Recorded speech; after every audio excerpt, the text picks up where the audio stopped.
नमस्कार साथियों, स्वागत है आप सभी का आपके अपने YouTube channel Kedarnath classes Uttarakhand में। तो देखिएगा, आज है 18 दिसंबर और आज उत्तराखंड पुलिस कांस्टेबल का एग्ज़ाम हुआ था। उसी के आंसर की मैं आपके समक्ष लेकर आया हूं और मैंने पूरा प्रयास किया है कि जिस भी क्वेश्चन का आंसर आपको बताऊं वो सटीकता से बताया जाए और 99% ये आंसर के बिल्कुल करेक्ट होगी। जब आपकी ऑफिशियल आंसर की आएगी तो उससे आप मिला लीजिएगा।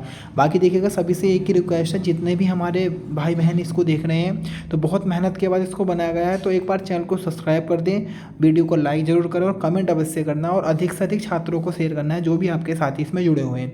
चलिएगा, शुरुआत करते हैं।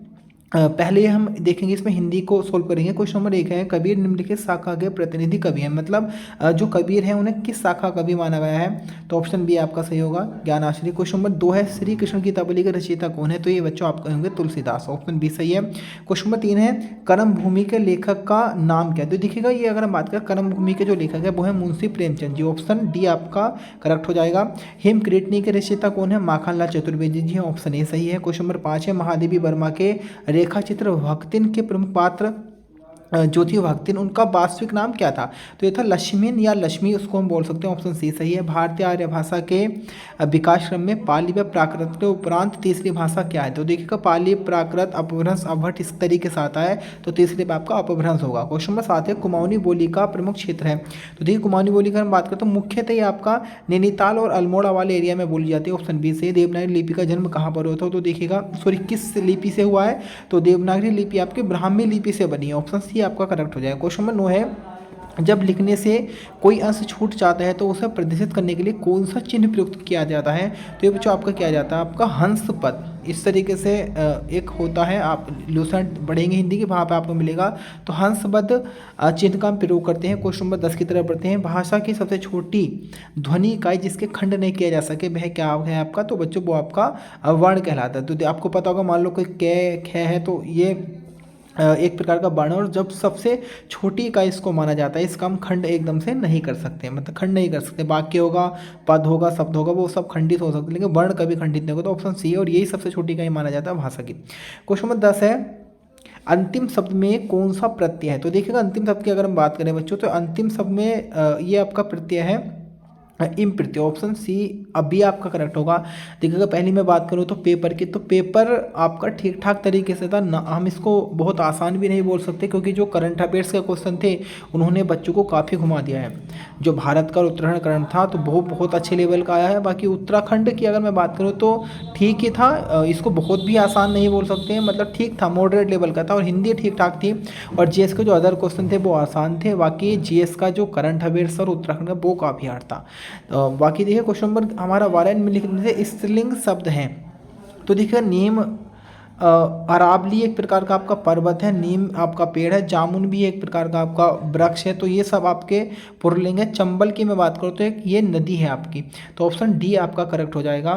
क्वेश्चन नंबर 13, रेलगाड़ी निम्न किन भिन्न भिन्न भाषाओं के शब्दों से जोड़ के बना है? तो देखिएगा, आपको पता होगा रेलगाड़ी संकर शब्द है, और ये जो मिला है आपका अंग्रेजी और हिंदी के शब्दों से मिला, रेल अंग्रेजी और गाड़ी हिंदी, तो ऑप्शन बी आपका करेक्ट हो जाएगा। निम्नलिखित में से अग्नि का पर्यायवाची शब्द नहीं है? तो देखिएगा, आपका आग, अनल और बेजबाना, ये अग्नि के पर्यायवाची है, लेकिन अनिल आपका हवा का पर्यायवाची होता है, तो ऑप्शन सी आपका करेक्ट हो जाएगा। क्वेश्चन 15 है, सदानंद में संधि है। सदानंद आपका सत प्लस आनंद आपने पढ़ा होगा, ये आपके व्यंजन संधि है, ऑप्शन ए आपका करेक्ट है। आपकी यात्रा मंगलमय हो, किस प्रकार का वाक्य है? तो बच्चों, इच्छा इसमें प्रकट हो रही है, तो ऑप्शन डी आपका करेक्ट हो जाएगा। आपकी यात्रा मंगल में हो, इच्छा वाक्य। क्वेश्चन नंबर 17 है, आकाश के तारे तोड़ लाना मुहावरे का अर्थ क्या है? तो बच्चों, आकाश के तारे तोड़ लाना मुहावरे का अर्थ है बहुत बड़ा या असंभव कार्य करना, ऑप्शन ए आपका करेक्ट होगा। एक रिक्वेस्ट है, लाइक कीजिएगा, कमेंट कीजिएगा, और प्लीज़ प्लीज़ प्लीज़ चैनल को सब्सक्राइब अवश्य कीजिएगा। और एक और मैं आपको बता दूं, इसकी जल्द ही मैं कट ऑफ लेकर आऊँगा कुछ सर्वे के बाद में, जो भी हमारे छात्र हैं या और भी बच्चे हैं सबका सर्वे करेंगे, उसके बाद कट ऑफ जल्द ही जारी करेंगे, तो इससे चैनल से जुड़े रहिएगा। क्वेश्चन नंबर 18 है, टिप्पण की भाषा होनी चाहिए। तो टिप्पण की भाषा आपकी होनी चाहिए वस्तु प्रधान, ऑप्शन सी आपका करेक्ट हो जाएगा। क्वेश्चन है, शब्दावली का अर्थ है। तो शब्दावली का अर्थ होता है बच्चों एक प्रकार का शब्दों का समूह। तो क्वेश्चन नंबर 19 का आंसर आपका डी हो जाएगा। शब्दावली का अर्थ होता है शब्दों का समूह। बढ़ते हैं क्वेश्चन नंबर 20 की तरफ। कंप्यूटर के संदर्भ में चाणक्य क्या है? तो आपने सुना होगा चाणक्य एक प्रकार का फ़ॉन्ट, आपने सुना होगा कुर्तिदेव चाणक्य, इस तरीके से, तो एक प्रकार का कंप्यूटर में फ़ॉन्ट होता है चाणक्य। तो ये हमारी हिंदी कंप्लीट हुई। अब हम बात करेंगे जीएस के बारे में। तो देखिएगा जीएस की हम बात करें तो ये आपका जीएस है। क्वेश्चन नंबर 1 था, जस्टिस पीसी घोष का कार्यकाल पूरा होने के बाद लोकपाल के अध्यक्ष का पद किसे दिया गया है? तो ये आपके बने हैं justice Pradeep Kumar Mohanty ji. Option A आपका करेक्ट होगा। निम्न में से किसे प्रथम लता दीनानाथ मंगेशकर अवार्ड दिया गया है? तो ये आपके नरेंद्र मोदी जी को दिया गया है और ये पहला ही था, ये सबसे प्रथम था। तो और किसको दिया गया? नरेंद्र मोदी जी को दिया गया है। क्वेश्चन नंबर 23 है, किस शहर में 12वें डेफ एक्सपो 2022 की मेजबानी की है? तो ये बच्चों गांधीनगर गुजरात में हुआ था। क्वेश्चन नंबर 24 है, निम्नलिखित में से किसने जनवरी 2022 में आयोजित सेद मोदी अंतर्राष्ट्रीय टूर्नामेंट में महिला एकल का खिताब जीता? तो पीवी संधू इसका आंसर होगा। ऑप्शन ए करेक्ट है। क्वेश्चन नंबर 25 है, निम्न से किस ऑपरेशन के अंतर्गत भारत सरकार द्वारा मेडिकल छात्रों को यूक्रेन से लाया गया? तो ऑपरेशन आपका गंगा हो जाएगा। बहुत अच्छा प्रश्न था। क्वेश्चन नंबर 26 है, निम्नलिखित में कौन सा विकल्प ऑपरेटिंग सिस्टम का उदाहरण है? तो ऑप्शन डी हो जाएगा, सारे ही ऑपरेटिंग सिस्टम के उदाहरण है। क्वेश्चन नंबर 27 है, 1 टेराबाइट में शामिल होता है कितना? तो 1 टेराबाइट में आपका 1024 गीगाबाइट शामिल होता है। ऑप्शन ए सही है। ईमेल के माध्यम से भेजे जाने वाले अवांछित वाणिज्यिक संदेशों को क्या कहा जाता है? तो स्पैम कहा जाता है। भारत का आईटी अधिनियम किस वर्ष अस्तित्व में आया? तो वर्ष 2000 में। ऑप्शन बी आपका करेक्ट है। क्वेश्चन नंबर 30 है, महावीर स्वामी का जन्म कहाँ हुआ था? तो महावीर स्वामी जी की अगर हम बात करें तो इनका जन्म वैशाली के निकट होता है। ऑप्शन डी आपका करेक्ट है। कुतुब मीनार के प्रवेश द्वार का नाम क्या है? तो अलाई दरवाजे को कहा गया। ऑप्शन सी करेक्ट हो जाएगा। क्वेश्चन नंबर हमारा 32 है, निम्नलिखित में कौन ऊर्जा का नवीकरणीय स्रोत है? तो देखिएगा आपने सुना होगा ऊर्जा के एक प्रकार से परंपरागत और नवीकरणीय स्रोत होते हैं। तो नवीकरणीय स्रोत में आपके जो आपने सुना होगा सौर ऊर्जा हुई, इस तरीके की जो ऊर्जा है वो सभी नवीकरणीय स्रोत में आती है। तो ये आप बात करेंगे सूर्य का प्रकाश। ऑप्शन डी आपका करेक्ट हो जाएगा। क्वेश्चन नंबर 33 है, भारतीय उपग्रह क्लासमेट B2 के प्रक्षेपण की तिथि है? तो ये आपके 24 जनवरी है। ऑप्शन बी करेक्ट हो जाएगा। क्वेश्चन नंबर 32 है, कोविशील्ड भारत की कोविड वैक्सीन का उत्पादन किसके द्वारा किया गया है? तो ये आपका किया गया सीरम इंस्टीट्यूट द्वारा। ऑप्शन आपका सी हो जाएगा। अगर आता कोवैक्सीन तो आपका वो आएगा भारत बायोटेक, और कोविशील्ड की हम बात करें तो ये आपका है serum institute Pune. Question number है, गेहूं के दाने होते हैं? तो गेहूं के दाने वास्तव में आपके एक फल होते हैं। ऑप्शन बी आपका करेक्ट हो जाएगा। क्वेश्चन नंबर 36 है, देखिएगा कुछ क्वेश्चन ऐसे हैं जिनका भी करेक्ट आंसर नहीं मिल पा रहा, वो ज़्यादा नहीं, 1 या 2 हैं, तो उनका आप मैं बाद में बता दूंगा उनको, और जो रीजनिंग मैंने अभी सोल्व नहीं किया है तो इन दोनों चीज़ों को मैं एक और वीडियो बनाऊंगा, वहाँ पे आपको दूंगा, लेकिन सारी आंसर के लगभग करेक्ट ही होगी। क्वेश्चन 37 है, शिव समुद्रम जलप्रपात किन नदियों में स्थित है? किन नदी पे स्थित है, किस नदी पे? तो ये आपका कावेरी नदी पर। ऑप्शन सी सही है। निम्न में से कौन लोकसभा का प्रथम अध्यक्ष है? तो जीपी महाबलंकर, गणेश वासुदेव महाबलंकर जी लोकसभा के प्रथम अध्यक्ष है। वर्तमान में ओम बिरला जी। क्वेश्चन नंबर हमारा 39 है, भारतीय संविधान के निम्न से किस अनुच्छेद द्वारा अस्पृश्यता का उन्मूलन किया गया? यानी कि छुआछूत का अनुच्छेद 17, व शहरी स्थानीय स्वशासन से संबंधित 74वें संविधान संशोधन अधिनियम के पारित होने के समय भारत के प्रधानमंत्री कौन थे? तो ये था आपके पीवी नरसिम्हा राव जी। 73वां या 74वां दोनों ही समय आपके पीवी नरसिम्हा राव जी थे। अब तक सर्वोच्च न्यायालय के कितने न्यायाधीश महाभियोग की प्रक्रिया से हटाए गए हैं? अभी तक किसी को भी नहीं हटाया गया है। क्वेश्चन नंबर 42 है, आर्थिक सर्वेक्षण 2021-22 के अनुसार कौन सा देश भारत का सर्वोच्च निर्यात गंतव्य है?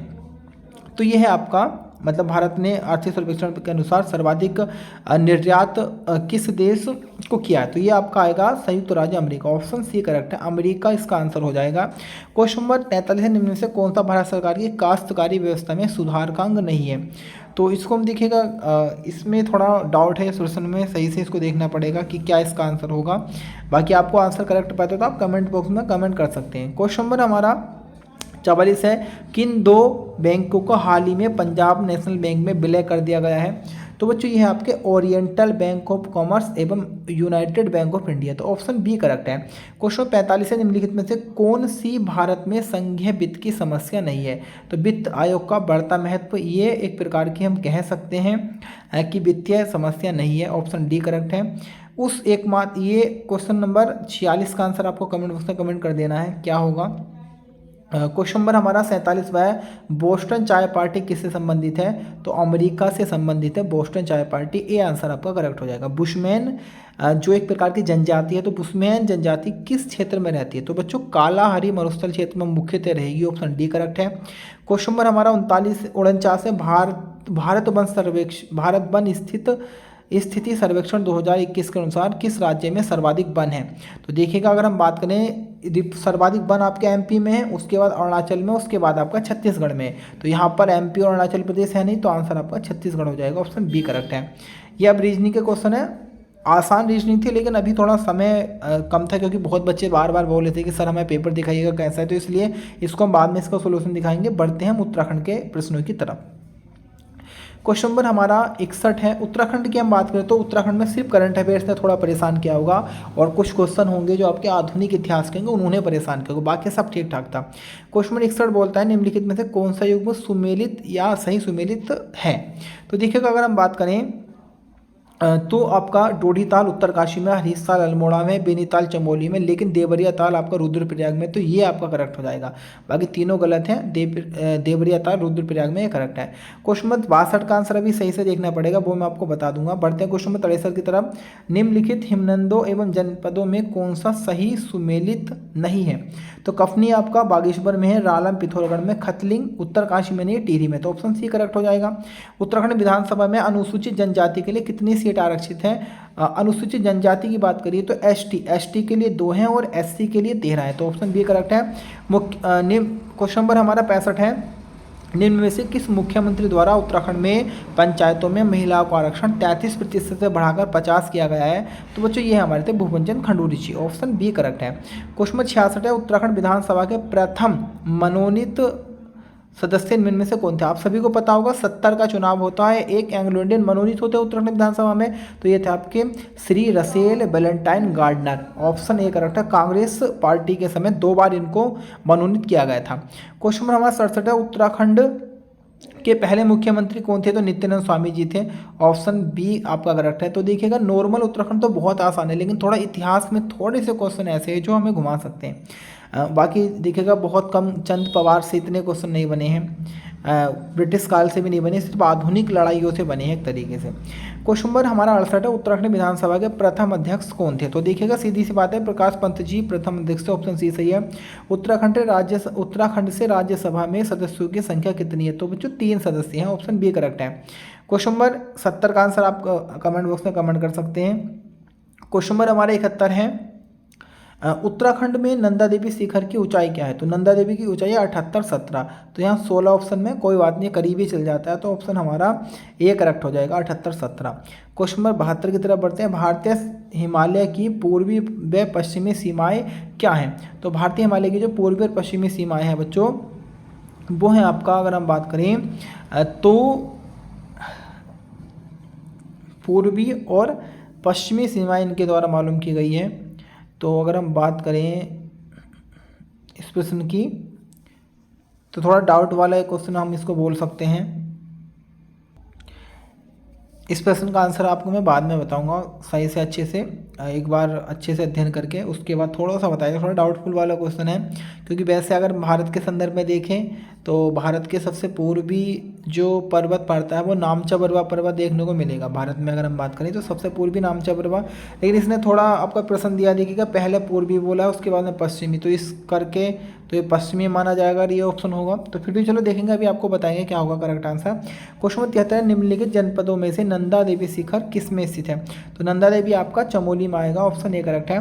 पर्वतीय क्षेत्रों में मिट्टी कटाव को रोका जा सकता है गहन कृषि के द्वारा, सीढ़ीनुमा खेती करके, ऊपर नीचे खेती करके, या पशुचारण द्वारा। तो देखिएगा, हम बात करें तो ये आपको गहन कृषि तो वो कृषि होती है जिसमें अधिक कीटनाशक का प्रयोग करके हम अच्छी पैदावार करते हैं। तो मेरे अकॉर्डिंग सीढ़ीनुमा खेती आपका करेक्ट आंसर हो सकता है, ऑप्शन डी हो सकता है, नहीं यही आंसर होगा आपका, लगभग ऑप्शन डी करेक्ट है। क्वेश्चन 75 की तरफ बढ़ते हैं। नीति आयोग द्वारा अगस्त 2022 में उत्तराखंड के किस जिले को भारत का सर्वश्रेष्ठ आकांक्षी जिला घोषित किया गया है? तो इसका बच्चों करेक्ट आंसर हो जाएगा आपका ऑप्शन ए। हरिद्वार को 5 मानकों के आधार पर सर्वश्रेष्ठ आकांक्षी जिला घोषित किया गया, ओ ए ऑप्शन आपका करेक्ट है। भारत के प्रथम रक्षा सेवा प्रमुख जनरल बिपिन रावत इनमें से किस जिले से थे? तो बिपिन रावत जी आपके बच्चों पौड़ी गढ़वाल से थे, ऑप्शन ए करेक्ट हो जाएगा, जिनका हाल ही में तमिलनाडु क्षेत्र में एक दुर्घटना के तहत देहांत हो गया है। लोक संगीत में अपना योगदान के लिए निम्नलिखित में से किसे 9 अप्रैल 2022 को संगीत नाट्य अकादमी पुरस्कार मिला? तो ये बच्चों में नरेंद्र सिंह नेगी थी। ऑप्शन ए करेक्ट हो जाएगा। क्वेश्चन नंबर 78 है, भारत के खाद्य सुरक्षा सूचकांक 2021-22 में उत्तराखंड किस स्थान पर रहा? तो बच्चों ये उत्तराखंड हमारा रहा है 7वें स्थान पे। तो क्वेश्चन नंबर 78 का आंसर हमारा डी हो जाएगा। आईटी पार्क कहाँ है? क्वेश्चन नंबर 79 उत्तराखंड में आईटी पार्क कहाँ पर है? तो ये है बच्चों हमारा देहरादून में। क्वेश्चन नंबर 80 का आंसर आप कमेंट बॉक्स में कमेंट कीजिएगा। क्वेश्चन नंबर 81 है, भारत की जनगणना 2011 के अनुसार उत्तराखंड के किस जिले में लिंगानुपात सबसे कम है? तो देखिएगा आपको पता होगा सर्वाधिक लिंगानुपात तो अल्मोड़ा में, लेकिन सबसे कम लिंगानुपात आपको हरिद्वार में। उत्तराखंड अक्षय ऊर्जा विकास एजेंसी यानी कि उरेडा का प्रधान कार्यालय कहाँ पर है? तो बच्चों देहरादून में है। क्वेश्चन नंबर हमारा 83 है, 2019-20 में किस क्षेत्र ने उत्तराखंड राज्य के सकल घरेलू में सर्वाधिक योगदान दिया? तो देखिएगा सर्वाधिक योगदान आपका द्वितीय क्षेत्र का है उत्तराखंड की जीडीपी में, उसके बाद तृतीय क्षेत्र का है, उसके अंदर प्राथमिक क्षेत्र का है। इन दो में अब घट रहा है और इसमें बढ़ रहा है। क्वेश्चन नंबर 84 इनमें से किसे उत्तराखंड का गांधी नाम से जाना जाता है? तो देखिएगा उत्तराखंड का गांधी आपके इंद्रमणि बडोनी जी को कहा गया। ऑप्शन डी करेक्ट है। क्वेश्चन नंबर 85 है, क्षेत्रफल के हिसाब से उत्तराखंड का सबसे बड़ा जिला कौन सा है? तो बच्चों ये आपका जाहिर सी बात है चमोली जिला है। उत्तराखंड का निर्माण भारतीय राज्यों के किस क्रम में हुआ है? तो ये हुआ है बच्चों आपका 27वां। तो भारत का 27वां राज्य है उत्तराखंड। क्वेश्चन नंबर 87 है, उत्तराखंड के किस क्षेत्र में पहली व्यावसायिक अंतरिक्ष स्थित जन्य जागरूकता वेधशाला स्थापित की गई है? तो ये बच्चों की गई है आपके गढ़वाल क्षेत्र में। ऑप्शन बी आपका करेक्ट हो जाएगा। क्वेश्चन नंबर 88 है, 1857 के विद्रोह के समय कुमाऊं के कमिश्नर कौन थे? तो बच्चों ये थे आपके हेनरी रैमजे जी। ऑप्शन बी करेक्ट है। 1857 के विद्रोह के समय कुमाऊं कमिश्नर कौन थे? हेनरी रैमजे थे। क्वेश्चन नंबर 89 है, मथुरा प्रसाद नेथानी एवं कुछ अन्य गढ़वालियों ने निम्नलिखित में से किस स्थान पर 1907 में गढ़वाल भारत मंडल की स्थापना की थी? तो ये बच्चों की थी लखनऊ में, और उसके बाद इसका 1908 में अधिवेशन हुआ था कोटद्वार में, लेकिन स्थापना लखनऊ में थी। ये बहुत फंसाने वाला प्रश्न होगा काफ़ी बच्चों के लिए। ये अगले क्वेश्चन भी हार्ड है। अल्मोड़ा में वैसे इतना हार्ड भी नहीं कहेंगे, लेकिन जितना अच्छे से पढ़ा होगा वो इसको लगा देगा। अल्मोड़ा में सबसे पहले प्रेस खोलने और समाचार पत्र प्रकाशित करने का श्रेय किसे जाता है? तो पूछिए जाता आपका बुद्धि वल्लभ पंत जी को। ऑप्शन सी करेक्ट है। क्वेश्चन नंबर हमारे 91, कौन कुर्मांचल केसरी के नाम से प्रसिद्ध हुए थे? तो कुर्मांचल केसरी आपको सभी को पता होगा, बीडी पांडे जी को कहा गया है। गढ़वाल, ये आपको आंसर बताना है, इसका करेक्ट आंसर क्या होगा। वैसे 2 बार आए हैं यहाँ पर जवाहरलाल नेहरू जी, पहली बार 1930 में आए थे, लेकिन थोड़ा सा एक बार इस क्वेश्चन को हम देख लेंगे। यहाँ पर गढ़वाल कांग्रेस कमेटी के निमंत्रण पर मालूम किया गया है, तो इसको आप देखेंगे अच्छे तरीके से क्या होगा। बाकी कमेंट बॉक्स में कमेंट कर देना। सविनय विज्ञान आंदोलन के दौरान अल्मोड़ा नगर पालिका भवन पर तिरंगा झंडा फहराने वाली में निम्नलिखित में कौन शामिल है? तो होमवती देवी शामिल नहीं थी। क्वेश्चन नंबर 94 है हमारा, गंगा का निर्माण किन नदियों के संगम का परिणाम है? तो बहुत बेसिक क्वेश्चन है। भागीरथी और अलकनंदा नदियों का जब संगम होता है देवप्रयाग में, तो गंगा नदी का निर्माण होता है। श्री बद्रीनाथ मंदिर निम्न में से किस नदी के किनारे है? तो बद्रीनाथ मंदिर आपका अलकनंदा के नदी के किनारे है। क्वेश्चन नंबर 96 है, बागेश्वर जो है वो किस नदी के तट पर है? तो सरयू गोमती के संगम पर। ऑप्शन डी करेक्ट है। क्वेश्चन नंबर 97 निम्नलिखित में किसने गढ़वाल के दिवंगत विभूतियाँ पुस्तक लिखी है? तो बच्चों भक्ति दर्शन जी ने इसको लिखा है। ऑप्शन डी सी करेक्ट है। क्वेश्चन नंबर 98 का आंसर आपको करेक्ट बताना है, कमेंट बॉक्स में क्या होगा। क्वेश्चन नंबर हमारा 99 है, गढ़वाल का बारदोली किससे कहा गया? तो गुजरूगढ़ को कहा गया है गढ़वाल का बारदोली। और डोला पार के आंदोलन किससे संबंधित है? शिल्पकारों से। तो ये थी देखिएगा पूरी आंसर की। बाकी चैनल को सब्सक्राइब कर लीजिएगा। 3 महत्वपूर्ण बातें आपको बताऊंगा, जो क्वेश्चन में डाउट है उनको करेक्ट करके उनका आंसर सर्च करके वो आपको बताया जाएगा। साथ ही साथ रीजनिंग का सॉल्यूशन मिलेगा, और मैं कट ऑफ जल्दी ही जारी करूंगा, शाम तक आ जाएगी। तो उसको देखने के लिए एक आपको काम करना है, पहले तो कमेंट में आपके अपने नंबर बताने हैं कि इससे मिलाकर कितना नंबर बना। उसके बाद मैं सर्वे करूंगा, उसके बाद एक कट ऑफ जारी की जाएगी कि कितने पर सिलेक्शन आपका हो सकता है। बाकी एक रिक्वेस्ट, इतनी मेहनत के बाद इसे बनाया तो चैनल को सब्सक्राइब करें, अधिक से अधिक अपने साथियों के पास शेयर करें, और चैनल को और वीडियो को लाइक करना ना भूलें। आज के लिए इतना ही, मिलूंगा कल फिर नवीनतम वीडियो के साथ। फिलहाल के लिए धन्यवाद।